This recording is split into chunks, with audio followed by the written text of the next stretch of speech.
La primera vez que sospeché algo fue cuando Clara llegó a casa un sábado por la mañana sin saber que yo estaba en el salón. Ella pensaba que yo estaba en el partido de pádel de los sábados, como siempre. Pero ese día lo suspendieron por lluvia, así que volví a casa antes. No dije nada al entrar, solo me quité los zapatos y me tiré en el sofá a terminar de ver una serie con los auriculares puestos. A los 5 minutos, la puerta se abrió. Clara entró apurada, con la ropa arrugada, la cara sonrojada y el pelo suelto, desordenado, como si hubiera estado corriendo o follando. Llevaba una bolsa del Mercadona con solo una botella de agua y una chocolatina dentro. Y lo más raro, no llevaba sujetador. Ella me vio, se quedó paralizada. Solo un segundo, pero fue suficiente para que algo se activara en mi cabeza. ¿No estabas en el club?, me preguntó. No llovía a mares cuando saliste de casa, ¿no te diste cuenta?, respondí sin levantar la vista del móvil. Me miró en silencio, tragó saliva y dijo, no lo sabía, qué raro. Sí, raro. Pero aún no sabía cuánto. Ese fin de semana fue distinto. Clara estaba más nerviosa de lo normal. Se duchó 3 veces en un día, cambió las sábanas sin motivo y se pasó horas limpiando el coche. El lunes volvió a su rutina de trabajo en el colegio como si nada, pero mi cabeza ya no estaba tranquila. Lo que pasó ese sábado no fue una gran escena. No hubo un grito, ni una pelea, ni una confesión. Fue solo un instante raro. Uno de esos momentos que, si no prestas atención, se pierden. Pero yo lo vi. Lo sentí. Y desde ese día, cada cosa empezó a olerme a podrido. Tenía que saber la verdad. No iba a revisar su móvil, ni seguirla como un idiota paranoico. No. Yo quería verla caer sola. Quería verla tropezar con su propia mentira. Y la vida, que a veces se divierte con nosotros, me lo iba a servir en bandeja. Y no fue en una pantalla. No fue con una llamada. Fue con una casualidad. Una escena tan absurda como real. Y ahí, empezó todo. El viernes siguiente me tomé la tarde libre. No por sospechas concretas, sino por una incomodidad general que no me dejaba concentrarme en el trabajo. Fui al centro a hacer unos recados y terminé en una terraza de la plaza de Zocodover. Mientras tomaba un café, miré el reloj, las 17:12. Clara salía del instituto a las 14 y supuestamente, a esa hora, estaría en casa o haciendo la compra. Decidí escribirle por WhatsApp solo para ver qué decía. Le puse, te falta mucho para volver. Pasaron 3 minutos y me respondió, estoy en Mercadona, ¿quieres algo? Miré alrededor y pensé si tenía sentido comprobarlo o si ya me estaba volviendo loco. Pero no era celos ni paranoia. Era otra cosa. Me levanté, pagué, y fui al supermercado más cercano al instituto. Entré, di una vuelta rápida y no la vi. Esperé 10 minutos cerca de la entrada, como si estuviera comparando precios, y seguía sin aparecer. A los 15 minutos, decidí salir y me fui directo al aparcamiento del instituto, a 2 calles. Su coche seguía allí. En ese momento sentí una mezcla entre rabia contenida y decepción. Si me hubiera dicho que estaba con una amiga, o que fue a tomar algo, no me hubiera importado tanto. Pero había mentido. Mentido para cubrir algo, y no era algo inocente. Crucé la calle sin saber muy bien qué iba a hacer, pero tenía claro que no iba a volverme a casa sin comprobarlo todo. Me senté en un banco desde el que podía ver claramente la entrada del instituto y el aparcamiento. Pasaron 10 minutos más y entonces vi cómo salía del edificio una figura conocida. Clara. No llevaba bolsas de compra. No tenía prisa. Se reía. Y no estaba sola. Junto a ella iba un tipo que no reconocí al principio. Llevaba una chaqueta de cuero, barba recortada y la típica pinta de que se cree más interesante de lo que realmente es. Lo que me llamó la atención no fue él, sino el lenguaje de ella. Caminaban muy juntos. No se tocaban, pero su forma de hablarle, de inclinarse hacia él al reírse, de mirarlo, era suficiente. Se detuvieron en el coche de él. Clara sacó algo del bolso, y él hizo un gesto como si le apartara el pelo de la cara. Ella sonrió, bajó la mirada y dijo algo que no pude escuchar, pero por cómo lo miraba, no era nada que uno dice a un compañero de trabajo. Después de unos segundos de conversación, ella se acercó más, y entonces pasó. Se besaron. No fue un pico rápido ni un descuido. Fue un beso lento, cómodo, familiar. Como si lo hicieran cada viernes. Como si eso fuera parte de su rutina. No me moví. No reaccioné. Solo los observé. Ella se subió a su coche, él al suyo, y se despidieron sin prisa. Clara pasó por delante de mí al salir del aparcamiento, sin verme. La observé conducir con la ventana bajada, la música puesta y una expresión tranquila. Seguramente pensaba en qué excusa darme si me daba por preguntar algo más. Yo seguía sentado en el banco, como un idiota, pero no con lágrimas, ni temblando, ni sintiéndome derrotado. Me sentía estafado. No por el beso, ni por el tipo, sino por la confianza rota sin ningún remordimiento. Esa noche no dije nada. Llegó a casa a las 19 y trajo unas bolsas del supermercado, como si hubiera pasado toda la tarde haciendo compras. Me abrazó al entrar, como de costumbre, y me preguntó cómo había ido el día. Le dije que tranquilo. Nos sentamos a cenar y me contó cosas del instituto, se rió de algo que dijo una alumna y después preguntó si queríamos ver una película. Yo respondí que estaba cansado. Subí a la habitación, me duché, y me encerré en el despacho con una cerveza. A las 11, entró en la habitación con su pijama de algodón, se acostó y me dijo, ¿no vienes? Le respondí, ahora voy. Apagué la luz del despacho, pero no fui a la cama. Me quedé sentado en el pasillo a oscuras durante un rato, escuchando cómo ella roncaba plácidamente. ¿Cuántas veces lo había hecho? ¿Cuánto tiempo llevaba ocurriendo? ¿Era solo un beso o había más? Me levanté, fui al salón, y abrí el portátil. No para investigar, no para espiarla, sino para empezar algo que no creía que tendría que hacer jamás, preparar una lista. No de pruebas, ni de nombres. Una lista de preguntas.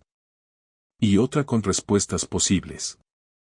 Quería entender si lo que vi ese día fue un error aislado o una rutina. Y para eso, iba a tener que esperar. Observar. Y aguantar. Porque cuando decidiera enfrentarla, no iba a dejar hueco para excusas. Lo que venía después no iba a ser una charla ni una súplica. Iba a ser un puto ajuste de cuentas.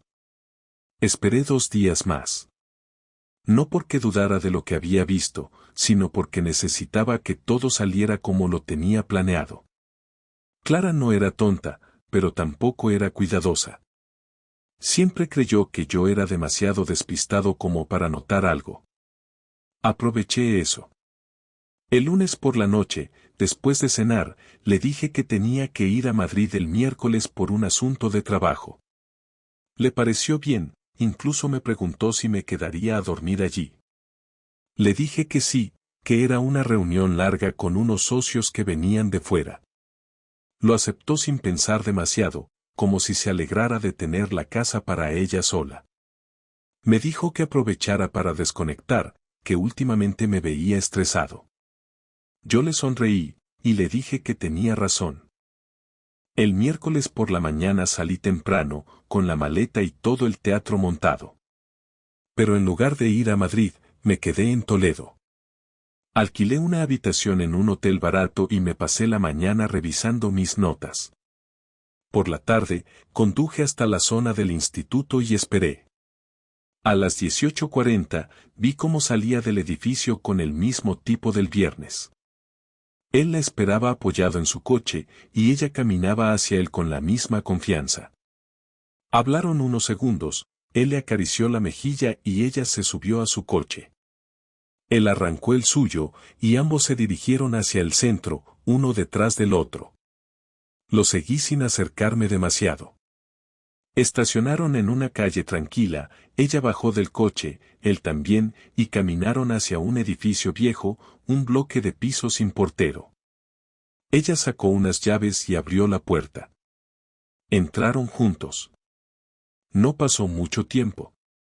Unos 20 minutos después, se encendió la luz de una de las ventanas del segundo piso. No necesitaba ver más. Esperé una hora. Me bajé del coche, subí las escaleras, y me planté frente a la puerta. Toqué fuerte 3 veces. Silencio. Toqué de nuevo. Pasaron unos segundos, y se escucharon pasos. La puerta se abrió solo un poco, con la cadena puesta, y apareció la cara de Clara. Tenía el pelo recogido de cualquier manera, la camiseta arrugada, y el rostro completamente pálido. ¿Qué haces aquí?, preguntó, sin siquiera disimular el miedo. ¿En serio me lo preguntas? Abre la puerta, dije, sin moverme ni un centímetro. Diego, no es el momento. Podemos hablar en casa. Por favor, vete. Si no abres la puerta, la tumbo, le respondí, con una calma que la hizo tragar saliva. Tardó 5 segundos en quitar la cadena. Abrió la puerta del todo. Yo entré sin pedir permiso. El tipo estaba en el salón, sin camiseta, intentando ponerse los pantalones. Cuando me vio, se quedó paralizado, con cara de no entender nada. ¿Este es el imbécil?, le pregunté a Clara, señalándolo sin mirarlo. Diego, para. No hagas esto aquí, me respondió, intentando ponerse entre nosotros. ¿Cuánto tiempo lleva esto?, dije, ignorándola. No me vengas con no ha pasado nada, porque tengo ojos. ¿Lo hacéis aquí siempre o solo cuando crees que estoy en Madrid? Ella cerró los ojos, como si eso le diera algún tipo de poder para controlar lo que estaba pasando. No respondió. ¿Cuánto tiempo, Clara? Desde hace 2 meses. Su voz salió apenas audible. Pero no es lo que piensas. ¿No es lo que pienso? Me reí, sin humor. Estás aquí, con él, en una casa donde tienes llaves, a la que viniste mintiéndome, después de meses con excusas estúpidas, y me dices que no es lo que pienso. No es una relación, Diego. Solo necesitaba escapar. Sentirme viva. Me sentía apagada contigo. ¿Apagada conmigo? Me crucé de brazos. Llevas viviendo sin pagar una sola factura desde hace 10 años. No has tenido que preocuparte por nada. ¿Y tú te sentías apagada? No se trata del dinero. Se trata de cómo me sentía, dijo, alzando la voz por primera vez. Tú no me tocabas, no me mirabas como antes. Y tú sí que sabías mirar, ¿no? Sobre todo a este payaso, dije, girándome hacia él. ¿Tú sabes que está casada? ¿O también te miente a ti? El tipo intentó decir algo, pero no pudo sostenerme la mirada. Me da igual. Lo que haga contigo después de hoy no me importa. Pero tú, Clara, tú sí que me importabas. Por eso esto duele. No por él. No por el sexo. Duele porque no dijiste nada. Porque podrías haber hablado, podrías haber dicho que te sentías mal, podrías haber hecho cualquier cosa antes de hacer esto. Ella bajó la cabeza. Me di la vuelta y me fui sin esperar respuesta. No grité, no lloré, no rompí nada. No hacía falta. Lo peor ya estaba roto, y no era la puerta. No volví directamente a casa esa noche. Me quedé en el coche unas 3 horas, sin encender el motor, sin música, solo pensando. No sentía rabia, no sentía dolor, sentía otra cosa que no había experimentado antes, algo parecido a la calma de saber que ya no hay nada que salvar. Volví al hotel donde tenía reservada la habitación y dormí 4 horas seguidas, lo suficiente para levantarme sin temblar. Por la mañana fui a una cafetería de barrio y, mientras desayunaba, empecé a escribir en una libreta todo lo que iba a hacer. Lo primero, cancelar todas las tarjetas secundarias que tenía Clara a su nombre. Lo segundo, cambiar las contraseñas de nuestras cuentas bancarias, de las suscripciones, del correo. Lo tercero, visitar al abogado que me ayudó con la herencia de mis padres, el mismo que siempre me decía que firmar separación de bienes era una decisión inteligente aunque pareciera incómoda al principio. Nunca imaginé que iba a agradecer tanto ese consejo. El mismo jueves, a las 11, estaba en su despacho con todos los papeles en orden. Le conté todo sin entrar en detalles personales, simplemente le expliqué que mi matrimonio había terminado y que quería iniciar los trámites de divorcio cuanto antes. Me escuchó sin interrumpir, anotó lo necesario y me dijo que si Clara no ponía trabas, en menos de 3 meses estaría todo resuelto. Le pedí que no se lo notificara aún. Quería entregarle los papeles personalmente. El abogado me miró en silencio durante unos segundos y solo dijo, de acuerdo. Pero hágalo con cuidado. Le dije que sí, aunque ya tenía muy claro cómo iba a hacerlo. Esa misma tarde volví a casa como si nada. Clara estaba en la cocina, preparando algo de cena, como si no hubiera pasado nada. Me saludó con un beso en la mejilla y me preguntó si todo había ido bien en Madrid. Le dije que sí, que fue una reunión aburrida. Ella fingió interés y siguió cocinando. Yo no dije nada más. Me duché, me cambié de ropa y me senté a cenar con ella en silencio. No le hice preguntas, no le lancé indirectas, no hice absolutamente nada fuera de lo normal. Solo la observé. Me hablaba con una calma que parecía falsa. En su mirada no había arrepentimiento. Tal vez pensaba que si yo no mencionaba nada, podía seguir con la farsa. Tal vez creía que me había tragado la historia de que estaba en el supermercado. Durante los días siguientes hice lo que nunca había hecho antes, actuar. Empecé a separar mis cosas con disimulo, a hacer copias de documentos importantes y a guardar dinero en efectivo. Me aseguré de no dejar ningún rastro que pudiera levantar sospechas. Mientras tanto, fingía ser el mismo de siempre. Seguía cenando con ella, hacíamos la compra juntos, incluso fuimos a cenar con unos amigos en común y sonreí para las fotos. Lo hice porque necesitaba que todo estuviera controlado. Necesitaba preparar el terreno para que la caída fuera completa y sin advertencias. Una semana después, ya tenía todo listo. La cuenta conjunta estaba vacía, el coche familiar estaba a mi nombre desde el principio, y la hipoteca de la casa, aunque compartida, había sido pagada en su mayoría con dinero que heredé, así que el abogado me aseguró que tenía las de ganar si ella intentaba quedarse con más de lo que le correspondía. Decidí que la confrontación final iba a ser el lunes por la noche. Quería hacerlo después de que ella volviera del instituto, cuando estuviera cansada y sin energía para armar una escena. El lunes, preparé la mesa para cenar. Hice pasta, su plato favorito, y abrí una botella de vino que teníamos guardada desde hacía meses. Cuando llegó, se sorprendió. Me preguntó qué celebrábamos. Le dije que nada, que simplemente quería tener una noche tranquila. Sonrió, se cambió de ropa y se sentó conmigo. Hablamos de cosas triviales, noticias, alumnos, trabajo. Terminó la cena, se sirvió otra copa de vino, y ahí fue cuando le puse sobre la mesa el sobre con su nombre. Lo miró confundida. ¿Qué es esto? Ábrelo, le dije, sin levantar la voz. Lo hizo. Su expresión cambió al instante. Primero leyó en silencio, luego miró las hojas como si no entendiera lo que estaba viendo, después volvió a mirarme.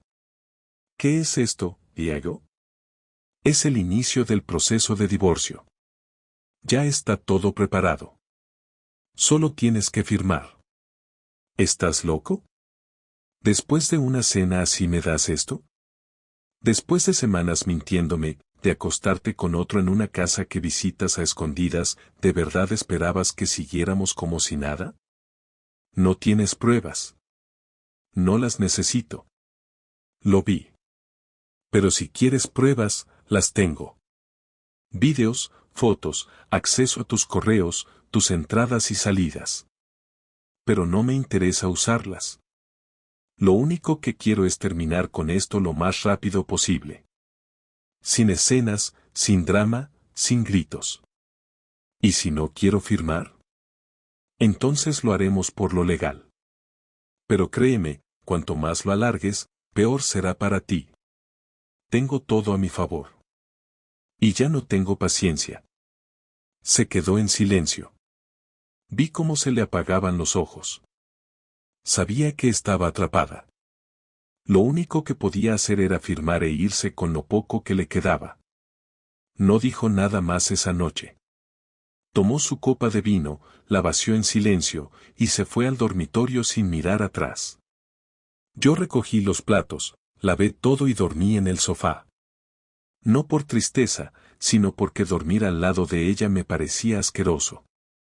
Pasaron 2 días sin que ninguno de los dos dijera una palabra. Nos cruzábamos en la cocina, en el pasillo, en el salón, como si fuéramos dos desconocidos que comparten un piso por obligación. Clara no tocó el tema del sobre. No preguntó si lo pensaba retirar, no intentó convencerme de nada, no ofreció disculpas. Solo se encerraba en el dormitorio cuando llegaba del trabajo y salía para ducharse o preparar algo rápido de comer. Yo seguía durmiendo en el sofá, revisando mis correos desde el portátil, adelantando el trabajo pendiente y esperando que ella tomara la iniciativa, aunque fuera solo para cerrar el capítulo. El jueves por la noche, sin decir nada, dejé el portátil sobre la mesa, me serví un café y me senté en la mesa del comedor. Clara salió del cuarto a los pocos minutos y, al verme ahí sentado, se quedó de pie mirándome. Le señalé la silla del otro lado de la mesa. No dijo nada, pero se sentó. La miré unos segundos antes de empezar a hablar. No porque no supiera qué decir, sino porque quería asegurarme de que ella estuviera lista para escuchar todo lo que había guardado en la cabeza durante los últimos días. Le dije que no iba a gritarle, ni a insultarla, ni a preguntarle más detalles sobre lo que hizo, que esa parte ya estaba completamente muerta para mí. Le expliqué que lo único que me interesaba era entender por qué, no por masoquismo ni por necesidad de perdonar, sino porque quería cerrar este asunto con algo de sentido. Ella bajó la mirada, suspiró y tardó en responder, como si estuviera decidiendo si decir la verdad o seguir actuando como víctima. Cuando habló, su voz era baja pero firme.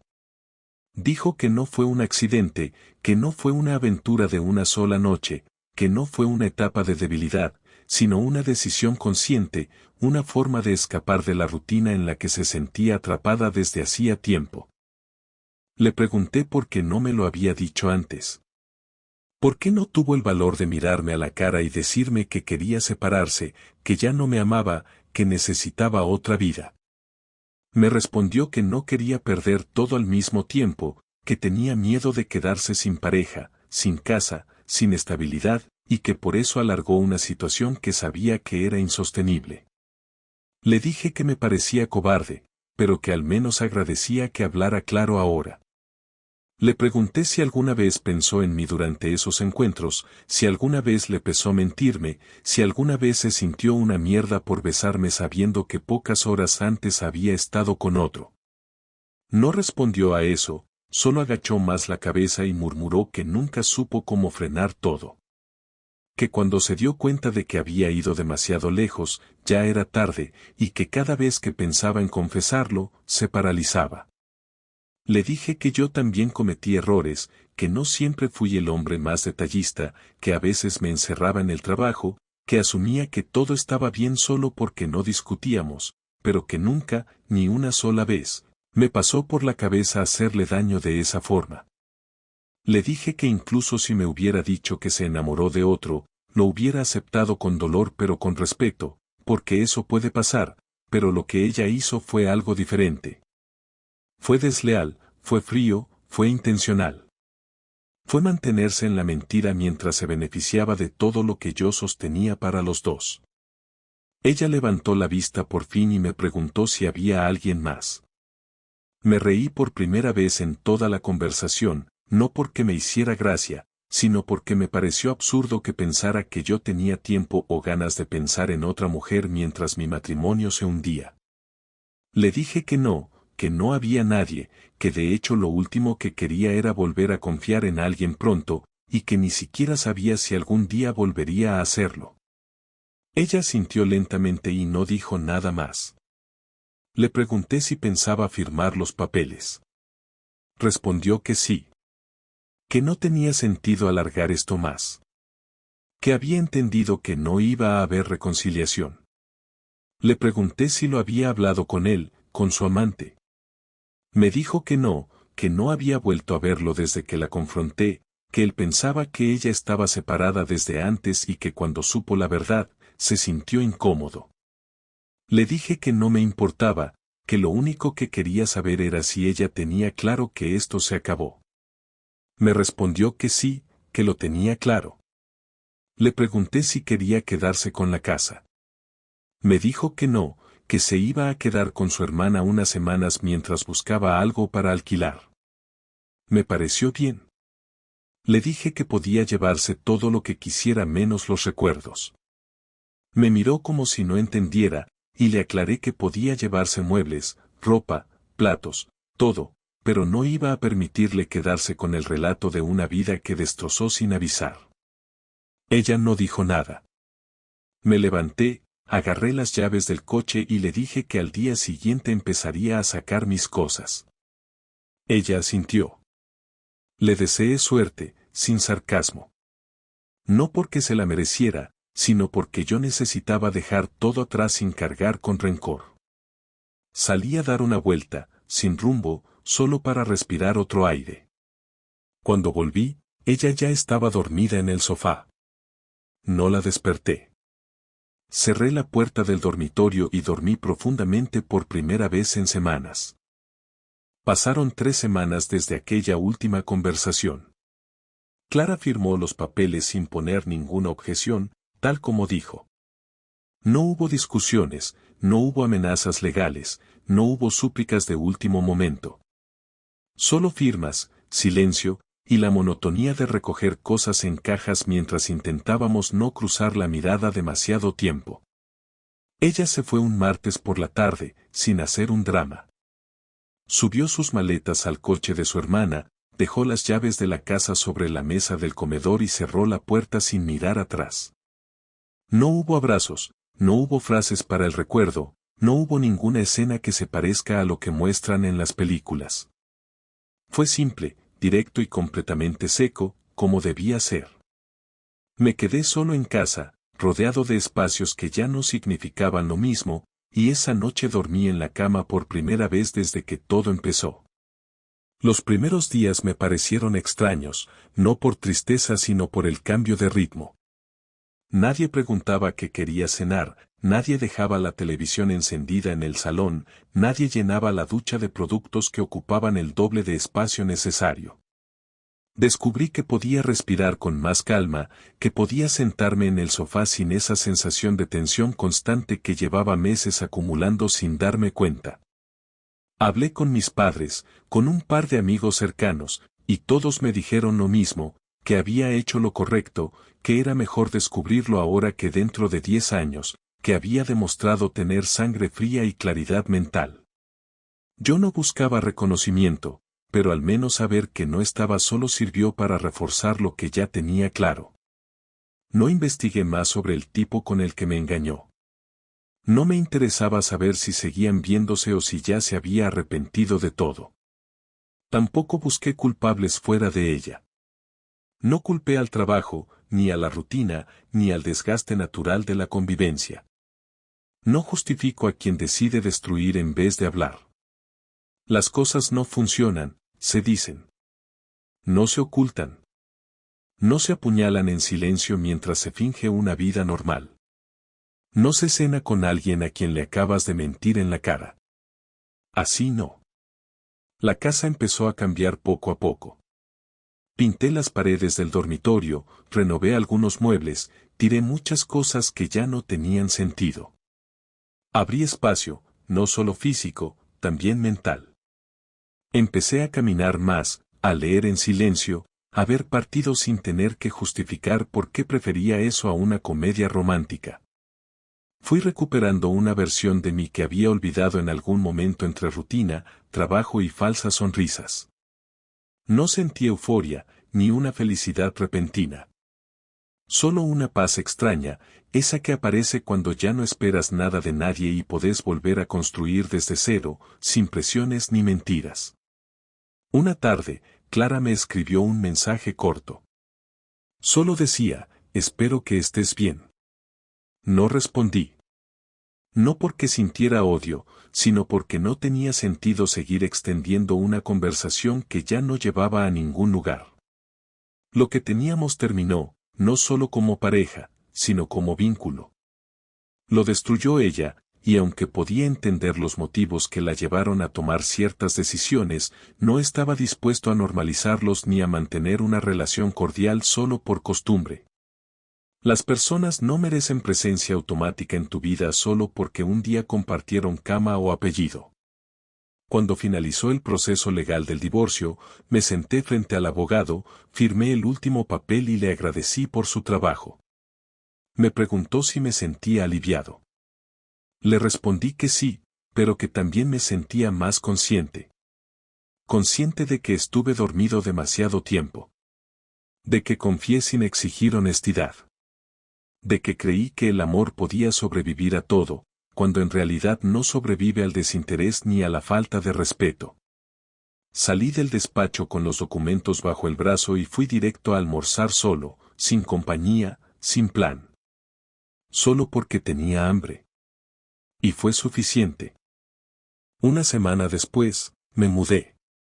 No porque la casa me trajera malos recuerdos, sino porque ya no me representaba. Encontré un piso más pequeño, más funcional, más mío. Lo amueblé como quise, sin pedir opiniones, sin pensar en el gusto de alguien más. Me levantaba cuando quería, comía lo que me daba la gana, y no tenía que avisarle a nadie si volvía tarde o no volvía. Recuperé un tipo de libertad que no sabía que necesitaba, y no porque el matrimonio fuera una cárcel, sino porque mi matrimonio se había vuelto una mentira demasiado pesada para seguir sosteniéndola. No volví a buscar pareja. No porque haya perdido la fe en las relaciones, sino porque ahora mismo no me interesa compartir mi tiempo con nadie que no lo merezca. No tengo prisa, no tengo necesidad. Lo que venga, vendrá, y si no viene, también está bien. Aprendí que estar solo no es lo mismo que estar vacío. Y estar acompañado por alguien que te miente todos los días, eso sí que es estar verdaderamente solo. No quiero vengarme. Ya lo hice de la única forma que tenía sentido, cerrando la puerta, tomando el control de mi vida y asegurándome de que no vuelva a tener espacio en ella. No voy a escribirle. No voy a espiarla. No voy a dedicarle más pensamientos de los necesarios. Esta historia termina aquí. No porque me haya sanado por completo, sino porque entendí que no quiero seguir viviendo en el mismo capítulo. Lo que venga ahora, será otra cosa. Y si tengo que empezar desde cero, lo haré. Pero esta vez, con los ojos abiertos.